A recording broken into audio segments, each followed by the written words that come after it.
আলামিনের কাছে আমাদের নবী মুহাম্মদ রাসূলুল্লাহ সাল্লাল্লাহু তাআলা আলাইহি সাল্লাম দোয়া করেছিলেন তাহাজ্জুদের নামাজে। কি দোয়া করেছিলেন? যে ওগো আল্লাহ, এই দিন ইসলামকে প্রচার করার জন্য, দিন ইসলামকে সারা পৃথিবীতে ছড়িয়ে দেওয়ার জন্য তুমি ওই দুইজনের মধ্যে যাকে ভালো মনে করো তাকে তুমি হেদায়েত দান করো, ইসলামের ছায়া তলে নিয়ে আসো। কোন দুইজন? হে আল্লাহ, ওমর এবং আবু জাহেল, এদের দুজনের মধ্যে যে কোনো একজনকে তুমি ইসলামের মধ্যে নিয়ে এসো, হেদায়েত দান করো। রাসূলুল্লাহ সাল্লাল্লাহু আলাইহি ওয়াসাল্লাম আল্লাহ রাব্বুল আলামিনের কাছে দোয়া করা মাত্র আল্লাহ রাব্বুল আলামিন ওমরের অন্তরের মধ্যে ছটফটানি ধরিয়ে দিয়েছে। ওমর কিন্তু আর স্থির হতে পারে না। তো ওমর কি করে? আমার রসুল যেদিকে যায় সেদিকে ওমরও লুকিয়ে লুকিয়ে যায়, ফলো করতে শুরু করে। আমার রসুল যদি ডানে যায় তো ওমরও ডানে যায়, আমার রসুল যদি বামে যায় তো ওমরও বামে যায়। রাসূলুল্লাহ সাল্লাল্লাহু আলাইহি সাল্লাম মসজিদে নামাজ আদায় করতেন, ওমর লুকিয়ে লুকিয়ে দেখতেন। কোরআন তেলাওয়াত করতেন, লুকিয়ে লুকিয়ে দেখতেন। একদিন রাসূলুল্লাহ সাল্লাল্লাহু আলাইহি ওয়াসাল্লাম মসজিদের মধ্যে কোরআন তেলাওয়াত করছেন, তো ওমর লুকিয়ে লুকিয়ে শুনছে। এই যে ওমর লুকিয়ে লুকিয়ে শুনছে, তার আগে পর্যন্ত কখনো এরকম ভাবে আমার নবীর ফলো করে নাই। তাহলে কি কারণে? আল্লাহর রাসূল সাল্লাল্লাহু তাআলা আলাইহি সাল্লাম আল্লাহ রাব্বুল আলামিনের কাছে দোয়া করেছেন, যে দোয়ার ধাক্কাটা দিয়েছেন, ওই দোয়ার ধাক্কা ওমরের অন্তর আর সইতে পারে না। ওমরের অন্তরকে হিলিয়ে রেখেছে। তো ওই দোয়ার ধাক্কা, প্রথম ধাক্কাটা দিয়েছেন রাসূলুল্লাহ সাল্লাল্লাহু আলাইহি সাল্লাম দোয়া করে। ওই দোয়ার ধাক্কা সহ্য করতে না পেরে ফলো করতে আরম্ভ করে। তো যখন রাসূলুল্লাহ সাল্লাল্লাহু আলাইহি ওয়াসাল্লাম কোরআন তেলাওয়াত করছিলেন, তখন গোপনে শুনছিলেন, লুকিয়ে শুনছিলেন। ওই সময় কি কোরআন যে তেলাওয়াত করছিলেন, তো কোন সূরা? সূরার নাম হচ্ছে সূরা আল হাক্কা।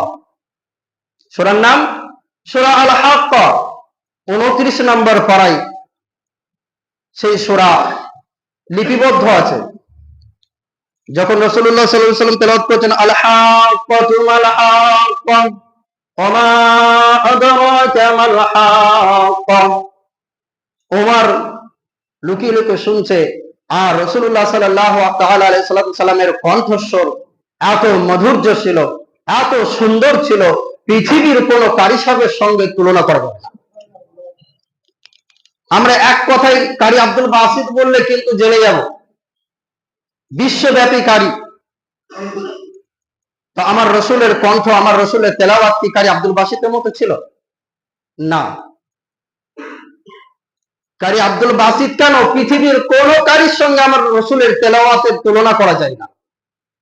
তো রাসূলুল্লাহ সাল্লাল্লাহু আলাইহি সাল্লামের তেলাওয়াত যে ব্যক্তি শুনতো, সেই পাগল না হয়ে আর থাকতে পারত না। তেলাওয়াত শুনলেই পাগল হয়ে যেত। রসুলের তেলাওয়াত যদি কানে পড়ে যেত, সেই জায়গায় তার পা জমে যেত, যেতে আর ইচ্ছে করতো না। তো ওমর শুনছে, আল হাক্কাতু মাল হাক্কা ওয়া মা আদরাকা মাল হাক্কা শুনছে। তো ওমর মনে মনে করে, আহ কি সুন্দর তেলাওয়াত, কি সুন্দর বাণী, একদম যেন মনে হচ্ছে কোন কবির বানানো কবিতা, মোহাম্মদ নিজেই হয়তো বানিয়েছে, নিজেই বানিয়ে পড়ছে, এত সুন্দর গাঁথুনি। তো রাসূলুল্লাহ সাল্লাল্লাহু আলাইহি সাল্লাম কিন্তু ওমরকে দেখতে পায় না, কিন্তু ওমর তো দেখতে পাচ্ছে। আমার রাসূল কিন্তু ওমরকে দেখতে পায় না। যখন আল হাক্কাতু মাল হাক্কা থেকে যখন ওমা হুয়া বিকাউলি শাইরিন কলিলাম মা তুমিনুন এই আয়াতে পৌঁছেছে, তো ওমর, সে তো আরবি ভাষীর মানুষ, আর ওমর আরবি খুব সুন্দর পড়তেও পারত, আর খুব সুন্দর বুঝতে পারত, খুব সুন্দর তরজমা করতে পারত। তো ওমর প্রত্যেকটা আয়াতের মানে অর্থ বুঝতে পারছে। তো ওমা হুয়া বিকাউলি শাইরিন কলিলাম মা তুমিনুন যখন আমার রাসূল তেলাওয়াত করলেন, তখন ওমর মনে মনে ভাবলো, কি ব্যাপার, আমাকে তো মোহাম্মদ দেখতে পাচ্ছে না, অথচ কেমন করে আমার মনের কথাটা বুঝতে পারলো যে আমি বলছি এটা কোনো কবি, মনে হচ্ছে যেন কোনো কবি কবিতা বানিয়েছে, কোনো কবির বানানো কবিতা, এত সুন্দর গাঁথুনি, তাহলে আমার মনের কথাটা কেমন করে প্রকাশ করলো? ও তো দেখতে পাচ্ছে না। কারণ ওর ওই আয়াতটার অর্থটা হচ্ছে ওমা হুয়া বিকাউলি শাইর, এর অর্থ হচ্ছে আল্লাহ রাসূল সাল্লাল্লাহু আলাইহি সাল্লাম যখন তেলাওয়াত করলেন বলছেন যে এটা কোনো কবির বানানো কবিতা নয়। আর তার আগে ওমর মনে মনে করে যে এটা মনে হচ্ছে যেন কোনো কবির বানানো কবিতা, কি সুন্দর করে গেঁথেছে, কি সুন্দর গাঁথুনি, এটা মনে মনে করে যাচ্ছে ওমর। তারপর যখন ওই আয়াতে পৌঁছে গেল ওমা হুয়া বিকাউলি শাইর, ওমা হুয়া বিকাউলি শাইর, ওমর তখন অবাক, বলে মোহাম্মদ আমাকে দেখতে পাচ্ছে না, অথচ মোহাম্মদ কেমন করে আমার কথা শুনে ফেললো, আমি তো জোরেও বলি না এই কথাটা। ওমর বলে ফেললো যে এটা কোনো কবির বানানো কবিতা নয়, এটা কোনো কবির বানানো কবিতা নয়। কলিলাম মা তুমিনুন, এর অর্থ বলে কলিলাম মা তুমিনুন, যে তোমরা অল্পই বিশ্বাস করো। কারণ এই কোরআনে কারিমা মানুষ অল্প বিশ্বাস করার কারণে কিন্তু বিভ্রান্তির মধ্যে পড়ে আছে। তো যখন রাসূলুল্লাহ সাল্লাল্লাহু আলাইহি সাল্লাম ওই কথা বললেন যে ওমা হুয়া বিকাউলি শাইর, তখন ওমর মনে মনে করছে আরে ও দেখতে না পেয়েও যখন মোহাম্মদ এই কথা বলে দিতে পারলো আমার মনের কথা, তাহলে মনে হচ্ছে ও কবি নয়, তবে কোনো গণক হতে পারে, মোহাম্মদ কোনো গণক হতে পারে। সূরা হাক্কার কিন্তু ধাক্কা চলছে, ওমরের অন্তরে সূরা হাক্কার ধাক্কা চলছে। প্রথম ধাক্কা কিন্তু দিয়েছে যে দোয়া, দোয়া করে ধাক্কা। ওই দোয়া যখন রাসূলুল্লাহ সাল্লাল্লাহু আলাইহি ওয়াসাল্লাম করলেন আল্লাহ রাব্বুল আলামিনের দরবারে, আল্লাহ রাব্বুল আলামিন আর ওমরের অন্তরটাকে স্থির থাকতে দিলেন না। এবার সূরা হাক্কা শুনতেছে, সূরা হাক্কার মধ্যে ধাক্কা অনেক রকম আসছে ওর অন্তরের মধ্যে। তারপর গণকের কথা যখন মনে মনে চিন্তা করে, তখন পরের আয়াত পড়ছেন, তেলাওয়াত করছেন যে ওয়ালা বিকাউলি কাহিনিন কলিলাম মা তাযাক্কারুন, ওয়ালা বিকাউলি কাহিন, এর অর্থ রাসূলুল্লাহ সাল্লাল্লাহু আলাইহি সাল্লাম যখন তেলাওয়াত করলেন ওমর বুঝতে পেরে গেল, ওমর বুঝতে পারলো, ওমর দেখছে যে এ তো প্রথমত আমি ভাবলাম কোন কবি হবে, মোহাম্মদ হয়তো কবি হয়ে গেছে। তারপর আমি মনে মনে ভাবছি যে এটা কোনো কবির বানানো কবিতা নয়। যখন মোহাম্মদ বলে ফেললো, মোহাম্মদ যখন বলে ফেললো যে কোনো কবির বানানো কবিতা নয়, তারপর আবার মোহাম্মদ কেমন ভাবে জানতে পারছে যে আমি এখানে আছি? তাহলে কি সত্যি জানতে পারছে? ওয়ালা বিকাউলি কাহিন, এর অর্থ যে এটা কোনো গণকের, কোনো গণকের গণনা নয় বা রচনা নয়, কোনো গণকের বাণী নয়। তারপর আয়াত যখন ফের তেলাওয়াত করলেন তানজিলাম মির রাব্বিল আলামিন, ওমর যখন এটা শুনতে পেল যে এটা সমুচ্চ আকাশ মণ্ডলী ও পৃথিবী সৃষ্টিকর্তার তরফ থেকে অবতীর্ণ, তখন ওমর শান্ত হয়ে চুপচাপ যখন ওখান থেকে ফিরতে লাগে, তখন কিন্তু শয়তান ওমরকে কিন্তু দোলা দিতে আরম্ভ করে, শয়তান ওমরকে দোলা দিতে আরম্ভ করে। আবু জাহেলের মেহফিলে এসে যায়, তখন কিন্তু এবার এলান হচ্ছে, আবু জাহেল অফার করছে, শয়তানের ওয়াসওয়াসাই আবু জাহেল অফার করছে যে মুহাম্মদের মাথাকে আনতে পারবে, যে আনতে পারবে সে পুরস্কৃত হবে, যে আনতে পারবে সে পুরস্কৃত হবে। এরপরেও কিন্তু আল্লাহ রাব্বুল আলামিন সূরা তাহার ধাক্কা দেবে ওমরকে, যে ধাক্কা ওমর সহ্য করতে না পেরে শেষ পর্যন্ত এই ইসলাম ধর্মকে নিজে স্ব ইচ্ছায় গ্রহণ করতে বাধ্য হয়েছে। সেটা কে করেছে? আল্লাহ রাব্বুল আলামিন। কোন মানুষ জোর করেছিল, জুলুম করেছিল? না। রাসূলুল্লাহ সাল্লাল্লাহু আলাইহি সাল্লাম জুলুম করেছিলেন? না। কোন সাহাবা জুলুম করেছিলেন? না। ওমর এত সাহসী ছিল, এত রাগী ছিল যে কোন সাহাবার সাহসী করতো না ওমরের পাশ দিকে যাওয়া, কোন সাহাবা সাহস করতো না ওমরের পাশ দিয়ে যাওয়া। তো ওমর শয়তানের ওয়াসওয়াসা পাচ্ছে যে যা তুই তো সূরা হাক্কা শুনে এলি, এইবার তুই যা মুহাম্মদের মাথা নিয়ে, মুহাম্মদের মাথা নিয়ে আয়। ওমর নাঙ্গা তরবারি নিয়ে বেরিয়ে পড়লো।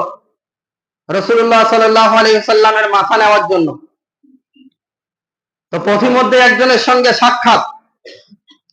তো বলে, হে ওমর, তুমি নাঙ্গা তলোয়ার নিয়ে কোথায় যাচ্ছ, কোথায় চললে? ওমর বলে, মোহাম্মদের মাথা আনতে। সে মুখ ভরে হেসে বলল যে, তুমি মোহাম্মদের মাথা আনতে যাচ্ছ, ওদিকে যাও, তোমার বাড়ির খোঁজ খবর নিয়ে দেখো, তোমার বাড়িতে তোমার বোন ফাতেমা বিন খাত্তাব এবং তোমার দুলাভাই সাঈদ, এরা ইসলাম ধর্ম গ্রহণ করে নিয়েছে কলমা পড়ে, এটা খবর রেখেছো? ওমর রেগে লাল হয়ে গেছে, বলে, তুমি যদি মিথ্যা বলে থাকো তাহলে তোমার গর্দানটা আগে আলাদা করবো। বলে, যাও হে ওমর, আমি এখানেই অপেক্ষায় আছি। ওমর রাসূলুল্লাহ সাল্লাল্লাহু আলাইহি সাল্লামের দরবারের দিকে না গিয়ে নিজের বাড়ির দিকে রওনা দিলেন। নিজের বাড়ির দিকে রওনা দেওয়ার পরে নিজের বাড়ির দরজার মধ্যে কড়া নাড়া দিলেন, ঠকঠকায় আওয়াজ করলেন। ভিতর থেকে ফাতিমা আওয়াজ করলেন, বাইরে থেকে কে আওয়াজ দিচ্ছ? বাইরে থেকে বলে, আমি ওমর। ওমর বলার সাথে সাথে ফাতিমা এবং সাঈদ দুজনে মিলে খাব্বাব রাদিয়াল্লাহু তাআলা আনহুকে ঘরের মধ্যে লুকায় রাখলেন আর তেলাওয়াত করছিলেন চামড়ার মধ্যে লিপিবদ্ধ করা কিছু তাহা সূরা তাহার কিছু অংশ। খাব্বাব রাদিয়াল্লাহু তাআলা আনহু ওই তাহার অংশটাকে নিয়ে লুকিয়ে রইলেন। দরজা খোলার সঙ্গে সঙ্গে ওমর কোনো কথাবার্তা না জিজ্ঞেস করে, কোনো কথাবার্তা না বলে নিজের বোন এবং ভগ্নিপতিকে মারধর করতে আরম্ভ করে। তরবারির উল্টো পৃষ্ঠ দিয়ে এমন ভাবে আঘাত করতে আরম্ভ করে, মারতে মারতে মারতে মারতে সাঈদের শরীর থেকে রক্ত ফিনকি কেটে ছুটে বের হতে লাগে। আর কোন স্ত্রী কি পারে তার সামনে তার স্বামীকে মারধর করবে? সেটা কি দাঁড়িয়ে দাঁড়িয়ে সহ্য করতে পারে? যখন ফাতেমা উপর হয়ে নিজের স্বামীর উপর পড়ে গিয়ে বলে, ভাই ওমর রে, আর মারিস না, ওমর তখন নিজের বোনকে ধরে মারধর করতে আরম্ভ করে দেয়। এত মারধর করে আর ওমর বলে, হে ফাতেমা, আমার বোন এবং আমার ভগ্নিপতি সাঈদ, তোমরা বলো যে ওই মুহাম্মদ মিথ্যা, ওই মুহাম্মদের কলমা মিথ্যা, ওই মুহাম্মদের আল্লাহ মিথ্যা, সবকিছুই মিথ্যা। তোমরা একবার বলে দাও, যদি তোমরা একবার বলে দাও মুহাম্মদের কলমা মানি না, মুহাম্মদকে মানি না, তাহলে আমি তোমাদের তার মারধর করব না। কিন্তু এক কথাই বলে যাই, ভাই ওমর রে, আমার জানের দায়িত্ব কিন্তু তোমার না, আমার জান একমাত্র আল্লাহর হাতে, আমার হায়াত মউতের মালিক একমাত্র আল্লাহ। তুমি আমাদেরকে যদি মারতে মারতে মেরে ফেলো, আমাদের জবান থেকে মৃত্যু আসা পর্যন্ত এই কথা কখনোই বার হবে না, সর্বদা বার হবে লা ইলাহা ইল্লাল্লাহু মুহাম্মাদুর রাসূলুল্লাহ। ওমর কিন্তু হেফসে গেল, ওমর কিন্তু থেমে গেল, ওমরের অন্তরের মধ্যে কিন্তু মায়া এসে গেল। ওমর তখন বলে, মনে মনে চিন্তা করে, যে এমন কি জিনিস যে নিজের জীবনকে ত্যাগ করতে বাধ্য, কিন্তু তারা এই শব্দটা উচ্চারণ করতে বাধ্য না যে মুহাম্মদকে মানি না। এমন কি জিনিস? ওমর সহ্য করতে না পেরে ফের ওমর মারধর বন্ধ করে দেয়। ওমর জিজ্ঞেস করে, বলে, বোন ফাতেমা রে, কি এমন জিনিস, কই আমাকে দে দেখি, যার কারণে তোরা নিজেদের জীবন ত্যাগ করতে প্রস্তুত আছিস, কিন্তু তোরা কলমা ছাড়তে প্রস্তুত না, মুহাম্মদের ছাড়তে প্রস্তুত না।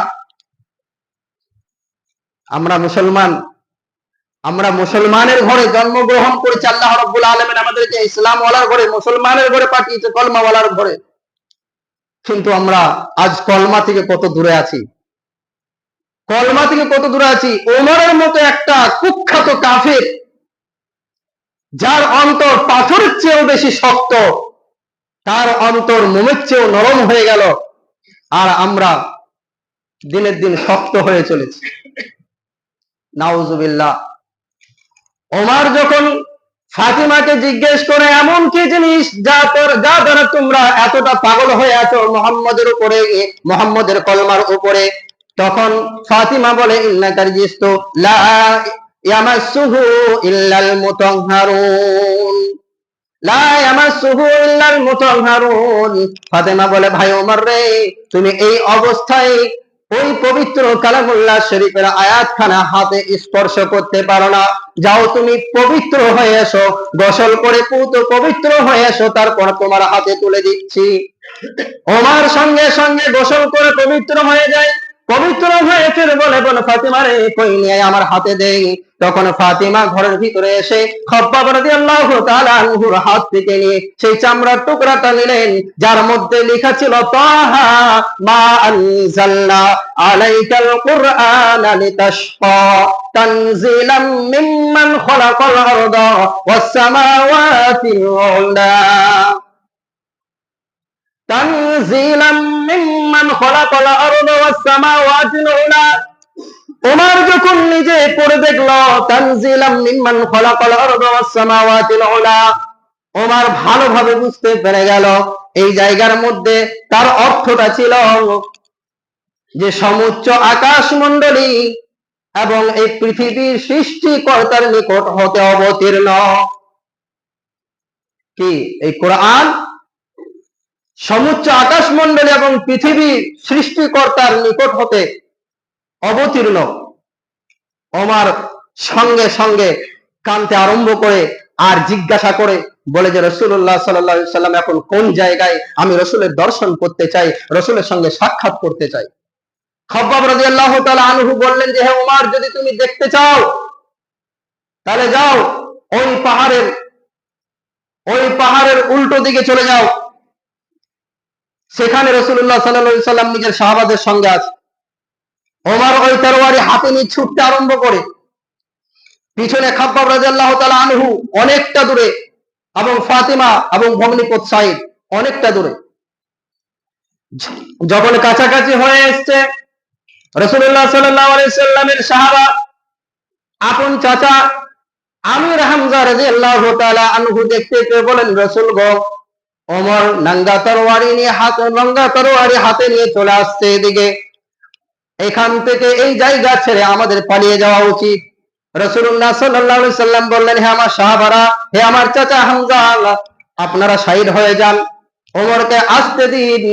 আমার মন বলছে আমি কয়েকদিন আগে আল্লাহ রাব্বুল আলামিনের দরবারে দোয়া করেছিলাম, ওগো আল্লাহ, তুমি ওই আবু জাহেল আর ওমরের মধ্যে কোন একজনকে তুমি হেদায়েত দাও। আমার মন বলছে আজকে আল্লাহ রাব্বুল আলামিন সেই দোয়া কবুল করতে শুরু করে দিয়েছে। ওমর যখন পৌঁছে গেল, সাইয়েদনা ওমর পৌঁছানোর পরে ওই তরবারি রাসূলুল্লাহ সাল্লাল্লাহু আলাইহি সাল্লামের পায়ের নিচে রেখে দিয়ে কালমা তেলাওয়াত করলেন, কালমা শাহাদাত, আশহাদু আল্লা ইলাহা ইল্লাল্লাহু ওয়া আশহাদু আন্না মুহাম্মাদান আবদুহু ওয়া রাসূলুহু। এই কালমা তেলাওয়াত করে সঙ্গে সঙ্গে রাসূলুল্লাহ সাল্লাল্লাহু আলাইহি ওয়াসাল্লামের কাছে ইসলাম ধর্ম গ্রহণ করে নিলেন এবং ইসলাম ধর্ম গ্রহণ করার পর রাসূলুল্লাহ সাল্লাল্লাহু আলাইহি ওয়াসাল্লামকে ওই ওমর জিজ্ঞাসা করে যে ওমরের কারণ থেকে লুকিয়ে চুরিয়ে এই ইসলাম ধর্ম প্রচার হচ্ছিল। ওমর বলে, রাসূলুল্লাহ সাল্লাল্লাহু আলাইহি ওয়াসাল্লাম, আপনি বলুন এই কোরআন কি সত্য না? আমরা কি সত্য পথে আছি কিনা? রাসূলুল্লাহ সাল্লাল্লাহু আলাইহি ওয়াসাল্লাম বললেন, অবশ্যই আমরা সত্য পথে আছি। কোরআন সত্য কিনা? বলেন অবশ্যই কোরআন সত্য। আল্লাহ সত্য কিনা? বলে আল্লাহ সত্য। নবী মুহাম্মদ অর্থাৎ আপনি সত্য কিনা? বলে আমিও সত্য। তখন ওমর বলে, যদি আমার আল্লাহ সত্য, কোরআন সত্য, আর নবী মুহাম্মদ যদি সত্য, তবে লুকায়ে লুকায়ে ইসলাম ধর্ম প্রচার কেন? বেরিয়ে আসুন এই মক্কার বাজারের মাঝখানে, আর মক্কার বাজারের মাঝখানে গলার আওয়াজ ছেড়ে আল্লাহু আকবার ধ্বনি দিয়ে আমরা প্রচার করব এই ইসলাম। রাসূলুল্লাহ সাল্লাল্লাহু আলাইহি ওয়াসাল্লাম নিষেধ করছেন, ডেকে বললেন যে হে ওমর, না, এখন লুকিয়ে লুকিয়ে প্রচার হোক, ইসলাম যখন বিজয়ী হবে তখন প্রকাশ্য ভাবে হবে। বলে না রাসূলুল্লাহ সাল্লাল্লাহু আলাইহি ওয়াসাল্লাম, তবে একটা জিনিসের অনুমতি দেন। তো কি? বলে আল্লাহু আকবার স্লোগানটা দেওয়ার অনুমতি দেন। তো বলে যাও। ওমর খুঁজে নিলেন কিছু লোক, খুঁজে পেলেন কি নওয়া মুসলিম সাহাবা 11 জনকে। দুটো দল করা হলো, একটা দল 6 জনের করলো, একটা দল 5 জন। তো ওই 6 জনের দলের মধ্যে আমির হামজা রাদিয়াল্লাহু তাআলা আনহুকে নেতৃত্ব দিলেন, আগে আগে আমির হামজা। আর এই 5 জনের মধ্যে সাইয়েদনা ওমর নিজে নেতা হয়ে গেলেন। হ্যাঁ, আগে আগে আছে ওমর, এবং মক্কার বাজারের মাঝখানে এসে প্রচার করছে, আওয়াজ দিচ্ছে যে কে আছো, এমন কে সাহস করতে পারো, কে সাহস করতে পারো নিজের বাচ্চাদেরকে এতিম করতে, কে সাহস করতে পারো নিজের স্ত্রীকে বিধবা বানাতে?